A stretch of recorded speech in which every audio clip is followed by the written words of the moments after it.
Hey guys, it's me, Lo-Fi Yu-Gi-Oh! Coming at you with 10 cards that I think suck.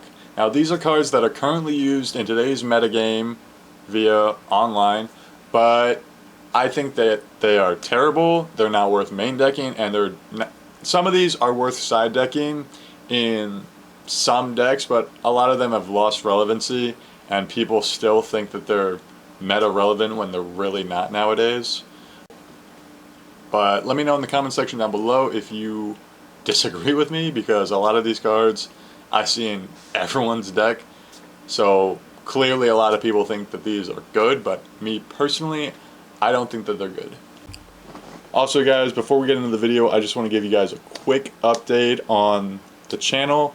I spent some time today brainstorming new ideas for videos, segments, and kind of the direction of where I want to take this YouTube channel. I also started an Instagram channel, so if you guys like what I do here, follow the Instagram channel. Link will be in the description below, in case I forget. I'm still new to this. But yeah, without further ado, let's get into the video. So my number 10 is Called by the Grave. Now, What the hell did you just say?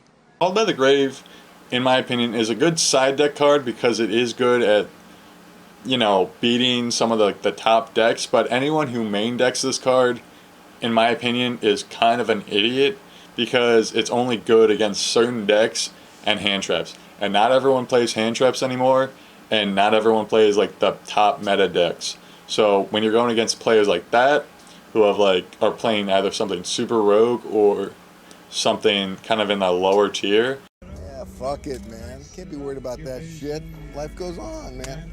I don't know, like a lot of decks I've been playing against lately just haven't been that reliant on the graveyard. So in my opinion, right now, it's a terrible card in the main deck, but in the side deck, go for it. So my number 9 is Infinite Impermanence. Now, Infinite Impermanence is like Effect Failure, but in trap form.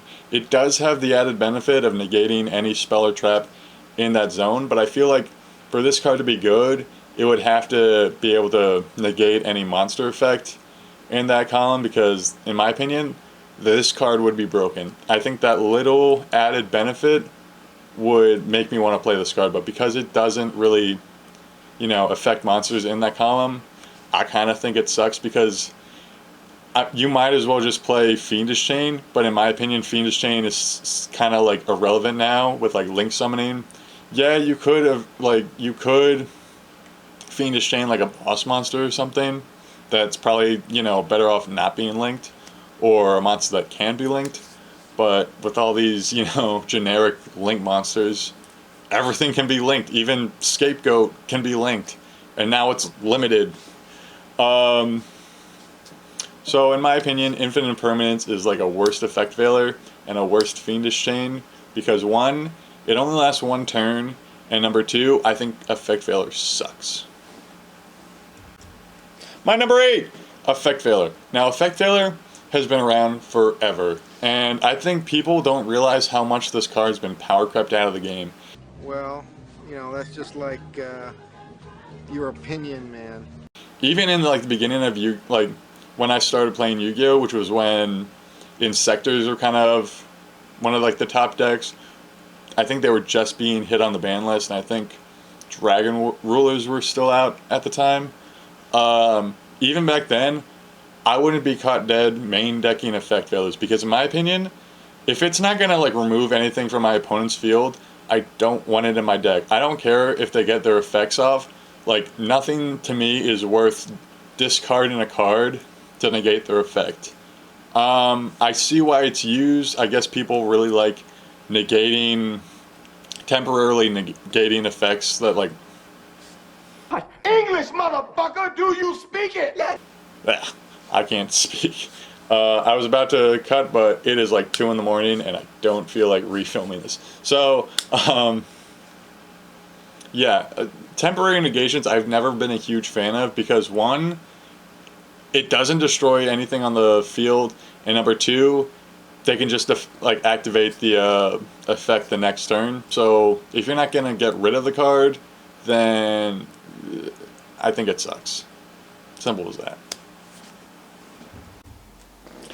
So my number 7 is Cosmic Cyclone. Now Cosmic Cyclone is basically like an MST that you pay 1,000 life points to banish a spell or trap that might not even need to be banished, but you're still paying life points just in case you're going against an invoke player who still has like 8 other opportunities to draw into a card that'll get into their combos. So it doesn't even stop invokes. Oh, just take it easy, man. And if there's another spell or trap card that like floats that is meta relevant, let me know in the comment section down below, because in my opinion, you might as well just main deck MST if you're not, 1, playing Lightning Storm, number 2, playing Twin Twisters, or that Twin Cyclone or Twin Typhoon card that's a trap, but it gets rid of 2 cards for no cost other than you have to wait a turn for it, which, you know, could be beneficial, and it's still better than playing 3 Cosmic Cyclones or even 1 Cosmic Cyclone.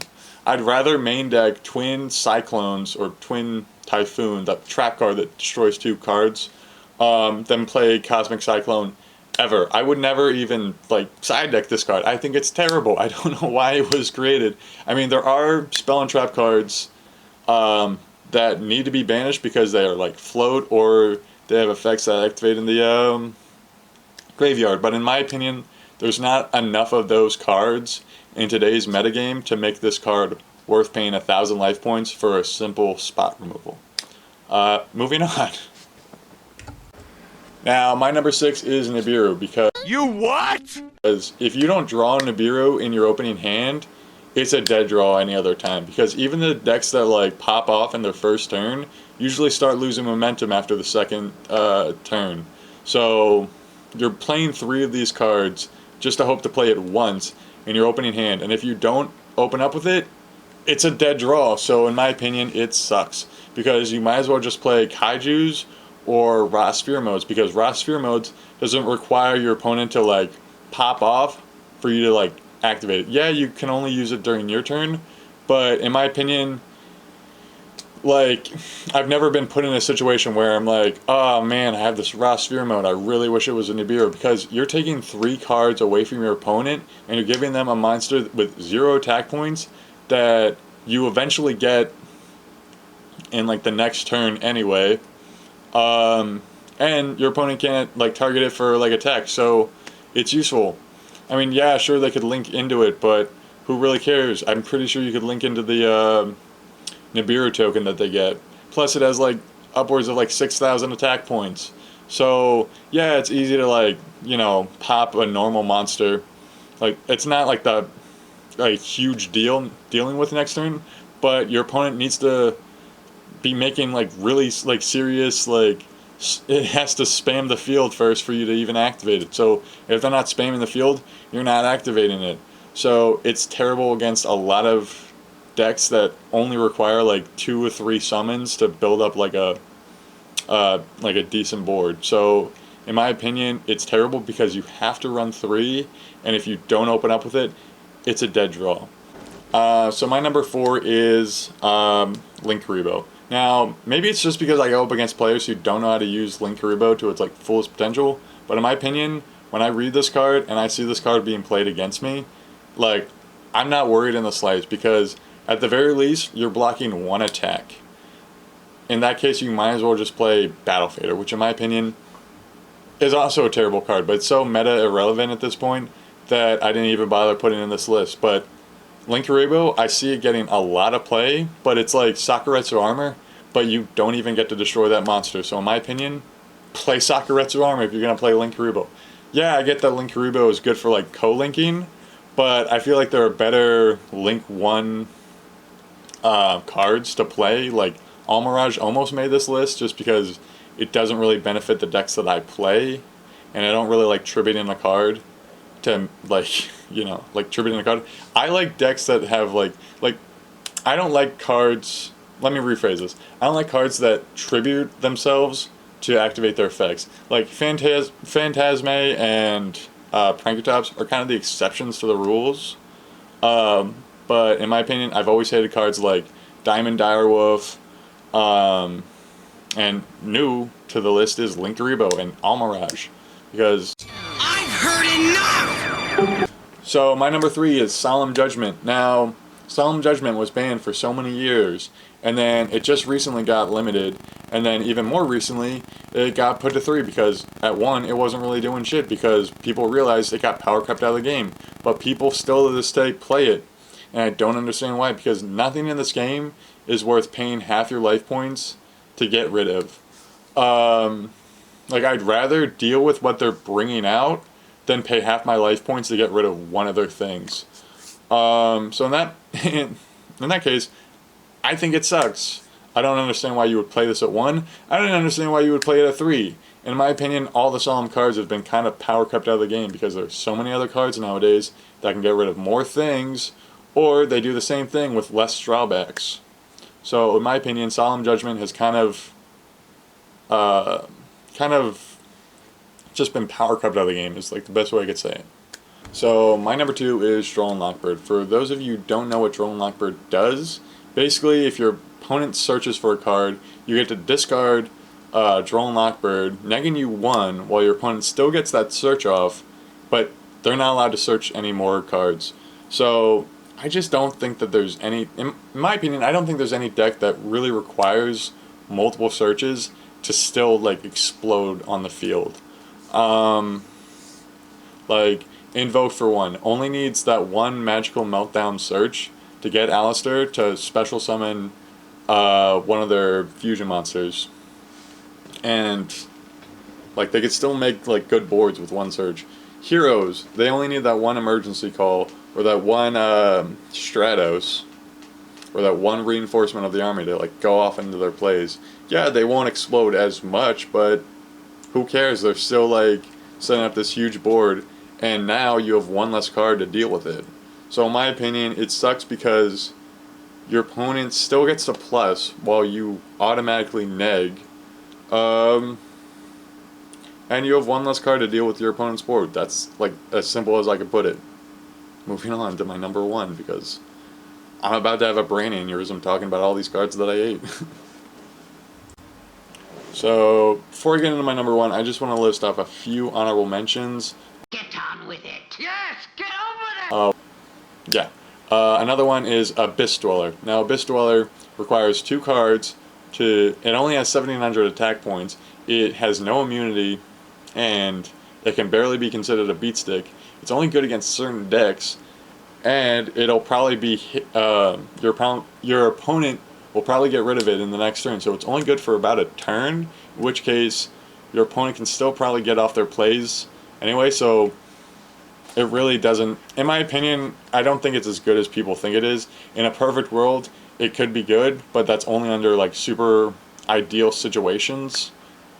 But in my opinion, it sucks because you could easily get over it with Force Raider. So anything that can be beat by Force Raider, in my opinion, kind of sucks if that's what you're ending off with.